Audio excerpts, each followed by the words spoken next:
চিনাল বা ধুন্দুল তোমরা যে যাই বলো, আজকে সেটা রান্না করব ট্যাংরা মাছ দিয়ে। তো তোমরা সবাই কেমন আছো? আশা করি ভালো আছো, আমিও ভালো আছি। আজকে রান্না করব চিনাল দিয়ে, ট্যাংরা মাছ দিয়ে রান্না করব। 1 কেজি এখানে চিনাল আছে। চিনালগুলো এখন কেটে নেব। একদম গৃহস্থী চিনাল কাটার পরে পরে দেখলাম দুইটা, সেই 1 কেজি চিনালের ভিতরে আমার দুইটা চিনালে একদম বাতি বাতি, মানে একদম জালি জালি। তো এখন ওই দুইটা আমি ফেলে দিব পরে। এখন ছেলে নিতেছি, খোসা ছাড়িয়ে নেব। তো সিনালে সবচেয়ে খোসা ছাড়াতে আলুর গ্রেট আলুর মেশিন দিয়ে, আলু খোসা ছাড়ার মেশিন দিয়ে সবচেয়ে সিনালের খোসা ছাড়াতে বেশি আমার কাছে আরামদায়ক মনে হয়। আমার কাছে একটা ছিল, ভেঙে গেছে। এই যে দেখো সবগুলা, এই দুইটা সিনাল আমার একদম জালি জালি হয়ে গেছে, ফেলে দিলাম। এই জালি জালি সিনাল দিয়ে রান্না করেও লাভ নেই, খাওয়া যাবে না। এই ফেলে শুধু শুধু মানে লবণ মরিচ নষ্ট হবে, সেজন্য ফেলেই দিলাম। আর বাকি যে ছিল, বাকি যে কটা ছিল সেগুলো আমি কেটে নিলাম। বিচি মনে হয় একদম কচি, কিন্তু এই সিনালটা একদম জালি জালি হয়ে গেছে, দেখতে বোঝা যায় না। উপরে যে কত সুন্দর দেখা গেল সিনালটা, পরে ভিতরে এখন কাটার পরে এখন বোঝা গেল যে অবস্থা।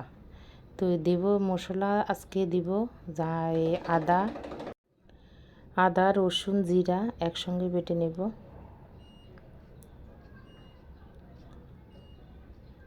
যেহেতু অল্প তরকারি, সেজন্য একসঙ্গে আমি মশলা বেটে নিতেছি। আর বড় সাইজের ট্যাংরা মাছ দিয়ে আজকে রান্না করব।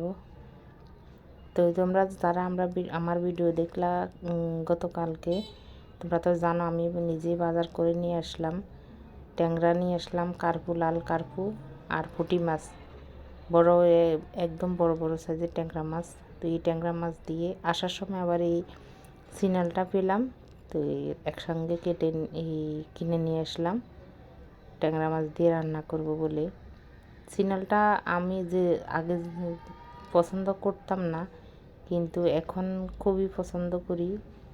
আসলে অনেকে সিনাল রান্না করার পদ্ধতি না জেনে খেতে পারে না, কারণ সিনালের একটা গন্ধ আছে। সিনাল কড়াইয়া দেওয়ার সাথে সাথে প্রচণ্ড জল বের হয়।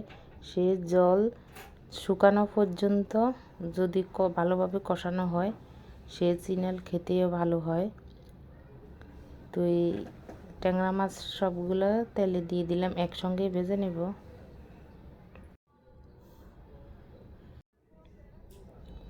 ট্যাংরা মাছ একটু ভালোভাবে কড়া করে ভেজে নেব।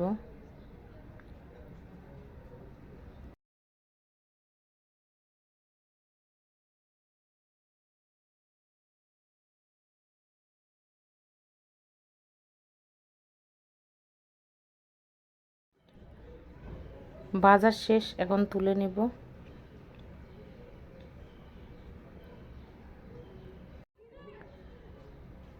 তো রান্না পাশে চুলে আমার ডাল বসিয়ে দিলাম। আজকে মাসকলার ডাল রান্না করব, সাথে বক্তা আছে, বরবটি সিম বক্তাও আগে হয়ে গেছে, ডালও হয়ে গেছে। এখন শুধু এই সিনালটা রান্না করলে আমার আজকের মতো রান্না বান্না শেষ।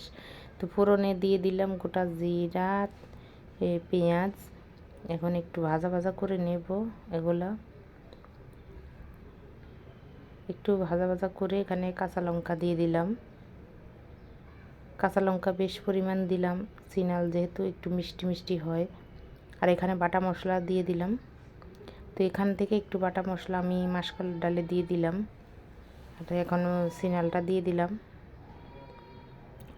সিনালটা আমি অনেকক্ষণ কষিয়ে রান্না করব। এই পরিমাণ মতন লবণ দিলাম, প্রথমে লবণটা দিয়ে নিয়ে একটু জলটা শুকাইলো, তারপরে আমি লবণটা দিলাম। যদি আগে লবণটা দেওয়া হয়, সিনালের জল আরও বেশি বের হয়, তখন আরও সময় ধরে রান্না করা লাগে। তো লবণ মতন, পরিমাণ মতন আবার লবণ, হলুদ, মরিচ সব কিছু দিলাম, কাঁচা লঙ্কা দিলাম, সঙ্গে গুঁড়া লঙ্কা আজকে ব্যবহার করলাম। আমি বেশিরভাগই কাঁচা লঙ্কা ব্যবহার করলে গুঁড়া লঙ্কা কম ব্যবহার করি। তো আজকে দুইটাই ব্যবহার করলাম, যেহেতু সিনালের রেসিপি। ভালো লাগবে। একটু গুঁড়া লঙ্কা দিলাম, কালারটা ভালো আসবে, খেতেও ভালো হবে। তো পরিমাণ মতন কষিয়ে জল দিয়ে দিলাম। একটা বলক আসছে, এখন আমি সবগুলো ট্যাংরা দিয়ে দিলাম। তো ট্যাংরা মাছ এই বিভিন্ন রকমভাবে খাওয়া যায়। তো এই আরেক রকমের রান্না আজকে তোমাদের সাথে শেয়ার করলাম। আমি কিন্তু আমার চ্যানেলে 2-3 রকমের ট্যাংরা মাছের রেসিপি তোমাদের সঙ্গে শেয়ার করলাম। আজকে আরেক রকমের শেয়ার করলাম, জানি তোমরা সবাই জানো, তারপরেও শেয়ার করলাম। তো এই রান্না বান্না শেষ, এখন খাওয়া দাওয়ার পালা। তো ভর্তা, বরবটি সিমের ভর্তা, সাথে মাসকলাইয়ের ডাল, আর আছে ট্যাংরা মাছের রেসিপি, সেটা তো শেয়ার করলাম। তো এই আজকের মতন ভিডিও আমার এই পর্যন্ত। ভালো লাগলে লাইক দিবে, শেয়ার করবে। আজকের মতন ভিডিও পর্যন্ত, টাটা।